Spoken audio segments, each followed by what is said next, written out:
Hello friends, ఇక్కడే సమర్పించే market sector స్వాగతం. ఇక చైనాలో ఒక సడన్ ర్యాలీ రావటం చూసాం మనం లాస్ట్ కపుల్ ఆఫ్ డేస్ గా. సో అది గ్లోబల్ లిక్విడిటీని కొద్దిగా సక్ చేసిందని చెప్పొచ్చు. ఆ కోవలో మన ఇండియన్ మార్కెట్ లో కూడా ఇవాళ గుడ్ సెల్ ఆఫ్ రావటం చూస్తున్నాం. సో రెండు మూడు కారణాలు. ఒకటి, less than expected GST collection, first reason. Second thing, of course మనందరికి తెలిసిందే, war between Israel and Iran. So probably ఏదైతే బాంబింగ్ జరుగుతుందో అది కూడా ఒక కారణం అని చెప్పుకోవచ్చు మార్కెట్. ఏదైనప్పటికీ ఆఫ్టర్ 1500 పాయింట్స్ ర్యాలీ నిఫ్టీలో కరెక్షన్ రావటం సహజమే. బట్ ఓన్లీ థింగ్ ఏంటంటే స్లోగా రావాల్సిన కరెక్షన్ కొద్ది స్పీడ్గా వస్తుంది. సో లాస్ట్ 2 వీక్స్ గా మన మార్కెట్ చూస్తే కనుక ర్యాలీ స్టార్ట్ అయింది 25,285 నుంచి 26,277. అంటే ఆల్మోస్ట్ 1000 పాయింట్స్ ర్యాలీ ఏదైతే స్టార్ట్ అయిందో అది పెరగటానికి ఆల్మోస్ట్ 10 సెషన్స్ పట్టింది. బట్ పడతానికి మాత్రం 3.5-4 సెషన్స్ లోనే కిందకు వచ్చేయటం చూసాం. 4 సెషన్స్ లో రావటం చూసాం. Of course 1 side way session పక్కన పెడితే ఇంకా. సో ఈరోజు మార్కెట్ ఒక మంచి గ్యాప్ డౌన్ రావటం చూసాం. సో ప్రాబ్లీ క్లోజింగ్ వచ్చేసరికి ఆల్మోస్ట్ 545 పాయింట్స్ దాకా కూడా కరెక్ట్ అవటం చూసాం. And closing was very very weak. So ఒక స్టేజ్ లో మనకు అనిపించింది 25,450 ఏదైతే ఆల్మోస్ట్ 350-400 పాయింట్స్ గ్యాప్ డౌన్ లో ఓపెన్ అయిందో. బట్ ఇనిషియల్లీ ఫస్ట్ 1 అవర్ లోనే 25,639 దాకా వెళ్ళటం చూసాం. 50% ఆఫ్ ద గ్యాప్ ఫిల్ చేయటం చూసాం. అండ్ దాని తర్వాత 11 o'clock నుంచి చూస్తే కనుక కంటిన్యూస్లీ మార్కెట్ సెల్లింగే రావటం చూస్తున్నాం. మేబీ ఈరోజు big Nifty and bank Nifty weekly options expiry కూడా ఒక కారణం కావచ్చు. అండ్ ప్రాబ్లీ గ్లోబల్ టెన్షన్స్ ఎలా కొనసాగుతున్నాయి కాబట్టి. సో యాజ్ ఆఫ్ నో 25,556 కింద క్లోజ్ అయ్యింది కాబట్టి మనం సెల్ ర్యాలీస్ అని చెప్తాం. ఎందుకంటే 20-day మూవింగ్ యావరేజ్ కింద ఉన్నప్పుడు డేర్ చేసుకునే ప్రయత్నం చేయకూడదు. అఫ్ కోర్స్ ఎవరైనా డేర్ చేశారు అంటే కనుక దాన్ని కౌంటర్ ట్రెండ్ అంటాం. అండ్ 100% రిట్రేస్ నిఫ్టీ అవ్వాలి అంటే కనుక 24,750 దాకా కిందకు వచ్చే ఛాన్సెస్ ఉంటుంది. అంటే ఇక్కడ నుంచి కూడా 600 పాయింట్స్ కిందకి వస్తుంది అన్న కాన్సెప్ట్ తోనే ఎవరైనా కొనాలి తప్ప యాజ్ పర్ చార్ట్స్ ఇప్పుడు సెల్ ర్యాలీస్ అయిపోయింది. ఎందుకంటే రెసిస్టెన్స్ జోన్ అనేది ఇప్పుడు 25,566 నుంచి 25,739. సో ఏ రోజైతే 25,556 పైన క్లోజ్ అవుతుందో ప్రాబ్లీ అగైన్ బై మోడ్ లోకి వెళ్తుంది మార్కెట్. కాబట్టి we shouldn't act against the market అని చెప్పొచ్చు. ఆఫ్ కోర్స్ సపోర్ట్ పాయింట్స్ ఇప్పుడే అన్నట్టు ఒక మైనర్ సపోర్ట్ మనకి 25,140 దగ్గర ఉంది. అండ్ దాని తర్వాత 24,780 దగ్గరే ఒక మేజర్ సపోర్ట్ అనేది కనపడుతుంది. So all in all range ఇప్పుడు డెఫినెట్లీ డౌన్ సైడ్ షిఫ్ట్ అయింది 24,8 నుంచి మేబీ 25,6 ఆర్ 25,7 మధ్యలో ఈ 900 పాయింట్స్ రేంజ్ లోనే కదలడానికి ఛాన్సెస్ ఎక్కువ అనిపిస్తుంది. సో నిఫ్టీ కాంపోనెంట్స్ లోకి మనం వెళ్ళి చూస్తే కనుక ఓన్లీ వన్ గెయినర్ అని చెప్పొచ్చు. That is JSW steel. Of course ఇది 4th week of race steel sector లో ఈరోజు 1.4% పెరిగింది. ఓఎన్జీసీ స్వల్పంగా 0.03% పెరగటం చూసాం. ఇక క్రూడ్ పెరగడంతో ఆయిల్ మార్కెటింగ్ కంపెనీస్ లో డెఫినెట్లీ సెల్ ఆఫ్ అనేది వస్తుంది కాబట్టి బీపీసీఎల్ బిగ్గెస్ట్ లూజర్ ఈ రోజు 5.26% క్రాష్ అయింది.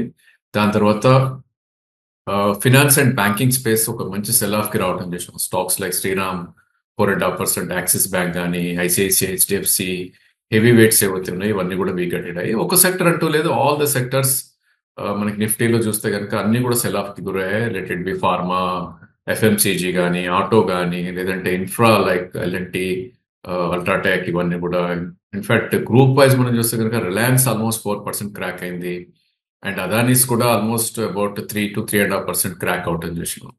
సో అబ్జర్వేషన్ ఇక్కడ ఏంటి అంటే కనుక నిఫ్టీ 50లో 3 stocks below 200-day moving average కి వాళ్ళు వెళ్ళిపోవడం చూసాం. Of course LNT just the verge of break down ఉంది. రిలయన్స్ ఈరోజు బిలో 200-day మూవింగ్ యావరేజ్ వెళ్ళిపోవడం చూసాం. అదేవిధంగా IndusInd bank already below 200-day moving average కింద ట్రేడ్ అవుతుంది. సో ఒకవేళ లాంగ్ పొజిషన్స్ తీసుకోవాలన్నా నిఫ్టీలో ప్రాబ్లీ ఏవైతే స్ట్రెంగ్త్ ఎగ్జిబిట్ చేస్తున్నాయో, ఏవైతే అబౌట్ 20-day మూవింగ్ యావరేజ్ ఉన్నాయో వాటిని one should try to buy మన ఉద్దేశం. ఇక బ్యాంక్ నిఫ్టీ విషయానికి వస్తే కనుక ఒక బిగ్ సెల్ ఆఫ్ ఈ రోజు కూడా బ్యాంక్ నిఫ్టీలో.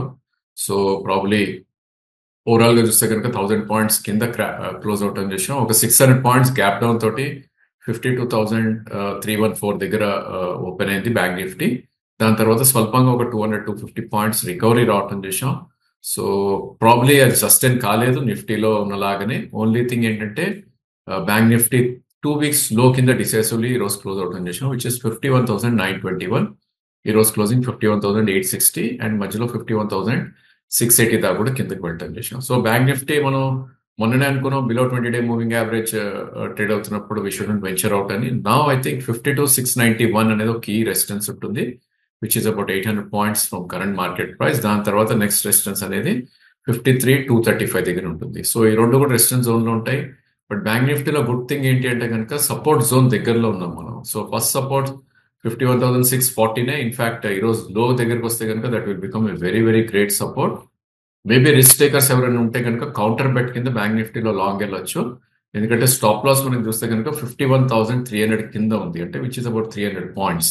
ఒకవేళ రికవరీ వచ్చిందంటే కనుక 800 to 900 పాయింట్స్ రివార్డ్ వచ్చే ఛాన్స్ ఉంది. కాబట్టి బ్యాంక్ నిఫ్టీ కౌంటర్ ట్రెండ్ కింద one should try to play around అని చెప్పొచ్చు. అండ్ అది కూడా స్ట్రిక్ట్ స్టాప్ లాస్ అనేది కంపల్సరీగా పెట్టుకోవాలి. ఇక బ్యాంక్ నిఫ్టీలో కాంపోనెంట్స్ లోకి మనం వెళ్ళి చూస్తే కనుక ఒక్కటి కూడా గెయినర్ లేదు. So all are losers. Only thing ఏ స్టాక్ ఎంత పడింది అనేది మనం చూడాలి. So Axis bank biggest loser 4.1%, Kotak bank, HDFC ఈ రెండు కూడా అరౌండ్ 3% దాకా క్రాక్ అయింది. ఇంకా other names like Canara, IDFC, first, federal bank, IndusInd ఇవన్నీ కూడా 1.5 to 2 మధ్యలో క్రాక్ అవుట్ చేసాం. అండ్ స్ట్రెంగ్త్ చాలా ఎగ్జిబిట్ చేసుకున్న ఐసిఐసిఐ కూడా ఈరోజు 1.5% దాకా కూడా క్రాక్ అవుట్ చేసాం. ఇక ఎఫ్ అండ్ స్పేస్ లోకి వెళ్ళి చూస్తే కనుక వెరీ వెరీ ఫ్యూ స్టాక్స్ ఏవైతే గెయినర్స్ లిస్ట్ లోనే మనం చూస్తే కనుక probably biggest gainer is Petronet. ఈరోజు ఆల్మోస్ట్ ఒక 5.5% దాకా పెరగడం చేసాం. మేబీ బ్రోకరేజ్ అప్గ్రేడ్ రావడం చేసాం ఈ స్టాక్ లో. దాని తర్వాత స్వల్పంగా గ్రాన్యూల్స్, అరబిందో ఫార్మా లాంటి స్టాక్స్, మిడ్ క్యాప్ ఫార్మాలో కొద్దిగా పెరగడం చేసాం. ఇంకా other names like Jindal steel metals లో స్ట్రెంత్ ఎగ్జిబిట్ చేస్తుంది కాబట్టి ఆ స్టాక్ కూడా 1% పెరిగింది. ఇంకా other stocks like Muthoot finance కానీ, కాల్గేట్ పామోలివ్ కానీ, మ్యారికో ఇవన్నీ కూడా లెస్ దాన్ 1% దాకా పెరగడం చేసాం. ఇక వీక్ అయిన వాటిల్లో మనందరికి తెలిసి ఎప్పుడైతే క్రూడ్ పెరుగుతుందో ఆయిల్ మార్కెటింగ్ కంపెనీస్ వీక్ అవుతాయి. సో అదే గోల్ హెచ్పిసిఎల్ ఈరోజు 8%, 7.5% దాకా క్రాక్ అవుట్ అని చేసాం అరౌండ్ 414 దగ్గర. And other names across the sector మనకి సెల్ ఆఫ్ కి గురవుట్ చేసాం. Dabur probably derating of the stock or price target తగ్గేయటం ఒకటి. దాని తర్వాత infra stocks and real estate stocks like GMR కానీ, డిఎల్ఎఫ్ కానీ, ఒబ్రా రియాలిటీ కానీ, అండ్ కోర్ సెక్టర్ స్టాక్స్ ఏవైతే ఉన్నాయో ప్రాబ్లీ వాటిల్లో కూడా సెల్ ఆఫ్ రావడం చేసాం. స్టాక్స్ లైక్ కమిన్స్ కానీ, ఏబీబీ లాంటి స్టాక్స్ లో. ఇన్ఫాక్ట్ పబ్లిక్ సెక్టర్ ఎంటర్ప్రైజెస్ లో మోస్ట్ ఆఫ్ ద స్టాక్స్ ఈ రోజు కూడా కరెక్షన్ గురయ్యాయి. ఐఆర్సిటీసీ లాంటివి ఇన్ఫాక్ట్ ఈ రోజు బిలో 200-day మూవింగ్ యావరేజ్ మళ్ళీ వెళ్ళటం చేసాం. ఇంకా other names like Hindustan Aeronautics కానీ, BHEL, SAIL, Hindustan copper, LIC ఇవన్నీ కూడా వీక్ ట్రేడ్ అవుట్ చేసాం. ఇంకా ఫైనాన్స్ అండ్ బ్యాంకింగ్ లో మనం చూస్తే కనుక చోలా, ఆర్బిఎల్, పిరమిడ్ ఎంటర్ప్రైజ్ ఇవన్నీ కూడా వీక్ ట్రేడ్ అయ్యాయి. రియాలిటీ స్టాక్స్ ఇప్పుడే అనుకున్నాం అవి కూడా వీక్ ట్రేడ్ అయ్యాయి. మిడ్ క్యాప్ ఐటీ కూడా వీక్ గా ఉంది ఈరోజు. ఎంఫోసిస్, కోఫోర్స్ ఇవన్నీ కూడా. స్పెషాలిటీ కెమికల్స్ అన్ని స్టాక్స్ కూడా వీక్ అవుట్ ట్రేడ్ అవుట్ చేసాం. నవీన్ ఫ్లోరిన్, దీపక్ నైట్రేట్ లాంటి స్టాక్స్ ఇవన్నీ కూడా చాలా వీక్ గా ట్రేడ్ అయ్యాయి.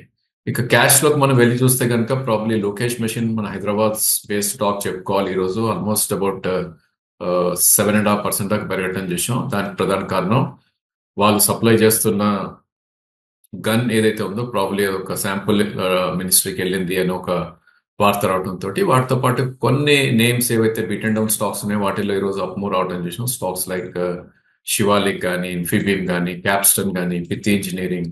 And surprisingly I think mid cap or maybe small cap stocks ఏవైతే స్పెక్యులేటివ్ నేచర్ ఉంటాయో అవన్నీ కూడా ఇవాళ అప్పర్ లో ఉన్నాయి. So stocks like power sector లో ఎస్పెషల్లీ ఆర్ పవర్ కానీ, జేపీ పవర్ కానీ, రతన్ పవర్ ఇవన్నీ కూడా continuously 6th or 7th day upper circle trade అవుతుంది. And other names like Panacea bio కానీ, లేదంటే Hindustan oil exploration, just dial ఇవన్నీ కూడా లోవర్ నుంచి స్వల్పంగా అప్సైడ్ రికవర్ అవడం చూసాం. ఇక ఫాల్ అయిన స్టాక్స్ లో మనం వెళ్ళి చూస్తే కనుక ఇట్స్ ప్రాఫిట్ బుకింగ్ అనొచ్చు. నో ఐ మీన్ పెద్దగా డెంట్ అయితే అవ్వలేదు చార్ట్స్ ఎక్కడ కూడా. So it's only some sell off in rising stocks లో మనం చెప్పుకోవచ్చు. Select, Godrej industry, JM financials, Gravita, shopper stop, Phoenix కానీ, బ్రికామ్ కానీ, పొకర్నా, ఎన్బిసిసి. వరి ఎక్కడ ఉంది అంటే కనుక హెచ్ఎఫ్సిఎల్ లాంటి స్టాక్స్ లో సెల్లింగ్ వస్తుంది. సుజలాన్ లాంటి స్టాక్స్ 5% లాక్ అయినాయి down side. In fact Yes bank లాంటి స్టాక్ మనం గతంలో కూడా కొన్నాం. ఎస్ బ్యాంక్ అండ్ ఐడియా ఏవైతే బిలో 200-day మూవింగ్ యావరేజ్ వచ్చినాయో వాటిల్లో ఇంకా సెల్ ఆఫ్ కొనసాగుతుంది. అది అక్కడ రియల్ వరి ఉంది. Of course last couple of days గా పెరుగుతున్న జీ మీడియా ఈ రోజు డౌన్ టర్న్ తీసుకుంది 5% అప్పర్ సర్క్యూట్ నుంచి 5% లోవర్ సర్క్యూట్ దగ్గర. సో మనం గత వీడియోలో కూడా క్లియర్ చెప్పాం ఇలాంటి స్టాక్ చేజ్ చేసుకోవద్దు అది అని చెప్పి. ఇన్ఫాక్ట్ ఎల్ఎఫ్సిఎల్ అండ్ స్టాక్స్ ఇందాక చెప్పుకున్న మర్కీ నేమ్స్ లో ఇవన్నీ కూడా చాలా వీక్ ట్రేడ్ అవుట్ చూస్తున్నాం. ఇక స్టాక్ టు వాచ్ లో మనం ఎంఈ ఆర్గానిక్స్ తీసుకోవడం జరిగింది. సో దీనికి ఏంటంటే కనుక మార్కెట్ మళ్ళా పుల్ బ్యాక్ వచ్చేస్తుంది అన్న ఆశతో కాదు, బట్ ఓన్లీ థింగ్ ఏంటంటే స్టాప్ లాస్ దగ్గరలో ఉంది కాబట్టి ఈ స్టాక్ ని చూస్ చేయడం జరిగింది. అఫ్ కోర్స్ ఈ స్టాక్ ర్యాలీ చూస్తే కనుక దీనిది 1271 నుంచి 1823 దాకా నాన్ స్టాప్ ర్యాలీ అయింది స్టాక్ ఇది లాస్ట్ 4 to 5 weeks లో. మేబీ ఇక్కడ కన్సల్టేషన్ లోకి వెళ్ళే ఛాన్సెస్ ఉంటుంది, బట్ గుడ్ థింగ్ ఏంటి అంటే కనుక సపోర్ట్ పాయింట్ దగ్గరలో ఉంది ఇప్పుడు. సో 1823 నుంచి లాస్ట్ 4 days లో కరెక్ట్ అవుతూ 1640కి రావటం చూసాం. సో 1594 అనేది ఒక గుడ్ సపోర్ట్ ఉంటుంది, which is 20-day moving average. దాని తర్వాత స్వింగ్ లో ఏదైతే ఉందో 1506 అనేది ఒక మేజర్ సపోర్ట్ ఉంటుంది. సో ఈ స్టాక్ ని వాచ్ లిస్ట్ లో పెట్టుకుని 3 price points చూస్ చేసుకోవాలి: 1594, 1550 అండ్ 1502. సో ఈ 3 price points లో దీన్ని అక్యుములేట్ చేస్తే రానున్న రోజుల్లో మేబీ ప్రాఫిట్స్ వచ్చే ఛాన్సెస్ ఉంటుంది ఒకవేళ మార్కెట్ రికవర్ అయితే. సో గ్లోబల్ ఈవెంట్ ప్లే చేస్తూ ఉంటే రేపు వీక్లీ చార్ట్స్ కూడా ఫార్మేషన్ జరుగుతుంది. చాలా కేర్ఫుల్ గా వాచ్ చేయాలి నిఫ్టీ ఎక్కడ క్లోజ్ అవుతుంది అనేది. ఇన్ కేస్ నిఫ్టీ కనుక ఈ వారం ప్రాబ్లీ 25,285, సో అక్కడే ఉన్నాం మనం ఈ రోజు. రేపు కూడా సెల్లింగ్ వచ్చి 25,285 కింద క్లోజ్ అయింది అంటే కనుక కొద్దిగా థ్రెట్ ఉంటుంది అండ్ ఇంకా మార్కెట్ కొద్దిగా పడే ఛాన్సెస్ ఉంటుంది. ఒకవేళ 25,285 పైన క్లోజ్ అయింది అంటే కనుక ఈ వీక్ లో ఏదైతే ఉందో అది స్టాప్ లాస్ పెట్టుకుని లాంగ్ పొజిషన్స్ కౌంటర్ ట్రెండ్ కింద వెళ్ళే ప్రయత్నం చేయొచ్చు. So that's all for today. Thank you for watching the video.